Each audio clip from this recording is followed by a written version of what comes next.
Assalamualaikum warahmatullahi wabarakatuh. Halo teman-teman semuanya, bertemu lagi dengan channel YouTube saya, Jihan Fadilah. Nah, pada video kali ini saya akan membahas kembali mengenai puisi satu baris dan puisi dua baris. Nah, langsung saja kita masuk ke video pembahasannya.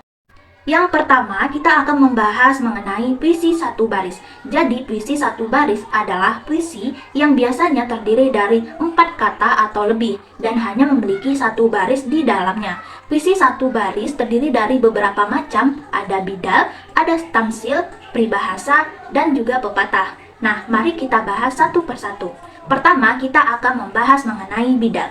Bidal merupakan salah satu jenis puisi lama dalam bentuk peribahasa sastra Melayu lama yang kebanyakan berisi sindiran, peringatan, nasihat, dan sejenisnya. Nah, contoh bidal sebagai berikut. Yang pertama, murah di mulut, mahal di timbangan. Maksudnya ialah mudah berjanji namun jarang sekali menepati janjinya. Contoh yang kedua, besar pasak daripada tiang, lebih besar pengeluaran daripada pemasukan. Nah, kita masuk ke jenis yang kedua, yaitu tamsil. Tamsil atau ibarat ini adalah jenis peribahasa yang menggunakan kata ibarat untuk membandingkan suatu perkara. Contoh tamsil itu sebagai berikut.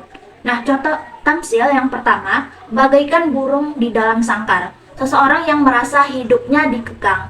Contoh yang kedua, bagaikan ikan di dalam air, yang artinya seseorang merasa senang sekali. Nah, yang ketiga adalah peribahasa.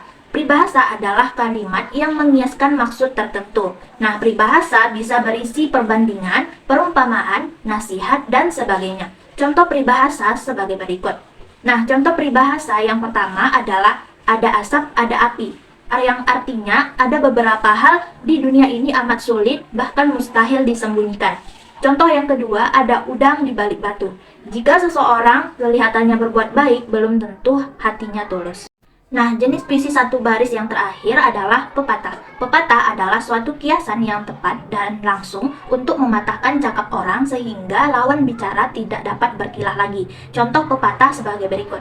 Nah, contoh pepatah yang pertama adalah bagai sapi diberi rumput, yang artinya orang yang tidak menolak semua yang diberikan tanpa memikirkan hal tersebut baik atau tidak. Contoh yang kedua, enak didengar, sakit di hati, yang artinya sesuatu yang enak pada awalnya tetapi memiliki dampak negatif yang tidak diinginkan. Baiklah, itulah tadi pembahasan kita mengenai puisi satu baris. Selanjutnya kita masuk ke pembahasan puisi dua baris. Puisi dua baris adalah jenis puisi yang hanya terdiri dari dua baris. Puisi ini terbagi menjadi 3 macam, yaitu distikon, karmina, dan gurindam. Nah, mari kita bahas satu persatu. Yang pertama adalah distikon. Distikon adalah jenis puisi baru yang hanya terdiri dari 2 baris. Nah, contohnya sebagai berikut. Nah, contoh distikon ada 2. Yang pertama berjudul kita. Tak ada kata yang dapat terucap sebagaimana aku dan kau pernah menjadi kita. Contoh yang kedua berjudul diriku. Diriku, aku adalah diriku. Bagaimanapun dunia berubah, diriku tetaplah aku. Nah, yang kedua adalah karmina. Karmina atau juga dikenal dengan nama pantun kilat atau pantun dua seuntai adalah jenis pantun yang terdiri dari 2 baris. Baris pertama merupakan sampiran dan baris kedua merupakan isi. Nah, berikut contohnya. Nah, ada 2 contoh karmina. Yang pertama, beli roti, beli bambu, jangan lupa membaca buku. Nah, contoh yang kedua, warung kopi warnanya merah, ayo sabar, jangan mudah marah. Nah, pada contoh tersebut, baris pertama berisi sampiran dan baris kedua berisi isi.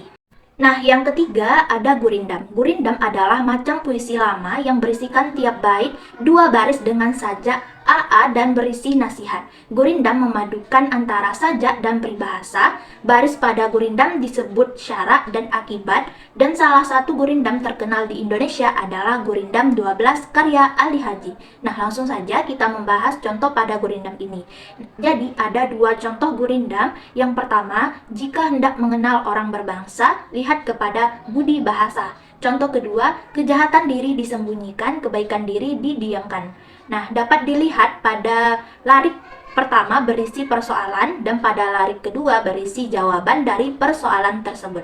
Baiklah teman-teman, itu tadi pembahasan kita mengenai puisi satu baris dan puisi 2 baris. Sampai jumpa di video selanjutnya. Assalamualaikum warahmatullahi wabarakatuh.